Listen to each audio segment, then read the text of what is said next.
Trop d'enfants et après. Ils ont 147 enfants, 51 enfants et après. Il s'agit des polygames heureux. Si vous n'avez jamais encore suivi l'émission, ça se trouve souvent sur YouTube. C'est dans une zone du Bénin, je ne sais pas dans les autres contrées d'Afrique, mais au Bénin, il y a des polygames qui ont été filmés dans un documentaire où les gens fustigent le fait qu'ils aient autant d'enfants. Il y en a quelqu'un qui a 147 enfants, il y a l'un qui a 51 enfants, je crois. Et les organismes le fustigent, les donneurs de leçons, tout ce qui est OMS, tout ce qui est représentant, voilà, fustige parce que oui, c'est pas normal, c'est pas normal. Mais il faudrait comprendre une chose. La société veut nous imposer une façon de voir les choses. On veut nous rendre de manière linéaire pour qu'on puisse accepter la même vision. C'est pas possible. Ces polygames-là, ou du moins ces patriarches-là, ils ont pu réaliser cela parce qu'ils ne sont pas des salariés. Quel salarié peut avoir 20 femmes, 21 femmes, 15 femmes? C'est pas possible. Même dans sa plus grande volonté. À moins qu'il soit un irresponsable, c'est-à-dire qu'il ne puisse pas subvenir aux besoins des enfants et de ces femmes. Ça, c'est pas possible. Mais ceux-ci, ils possèdent quoi? Leurs palmeraies, leurs anananeraies, leurs élevages de bétail, de volailles et tout.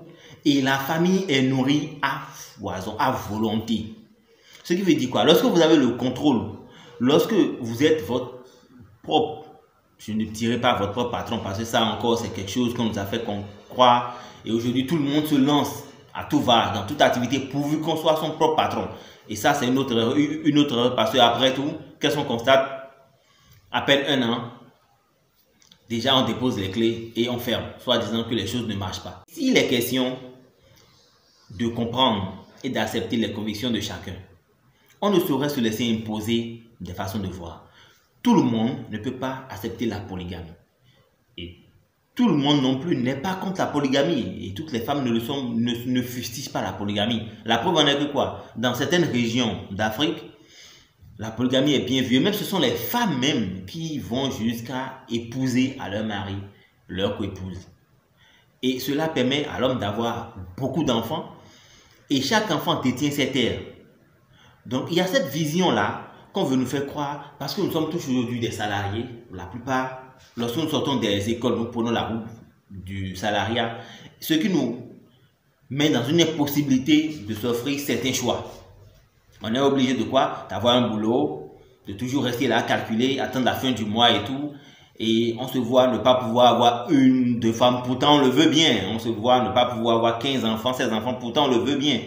Voilà des gens qui n'ont pas suivi la route, je vais dire, administrative, coloniale qu'on nous a imposée. Ils sont restés dans ce que vous appelez précaire, c'est-à-dire aspect primaire. Pourtant, c'est le meilleur aspect. Il est un cultivateur, il est un fermier. Il a ses terres, près de 100 hectares de palmeraies. Vous imaginez, il est riche. Il nourrit ses 140 et quelques enfants ou ses 50 et quelques enfants. Il les nourrit bien. Et ces enfants, en grandissant, vont parfaitement à l'école et reviennent au champ pour apprendre. Aujourd'hui, on nous impose cette vision-là où lorsque les enfants vont en vacances, qu'est-ce qui se passe? Quand ils prennent leurs vacances, bon voilà, on va chez un oncle et tout, on va en vacances. On n'apprend rien. J'ai fait cette vidéo pour faire comprendre que le choix de chacun est primordial et à respecter. Eux, ils le peuvent. Voilà pourquoi ils ont autant d'enfants. Affaire à suivre.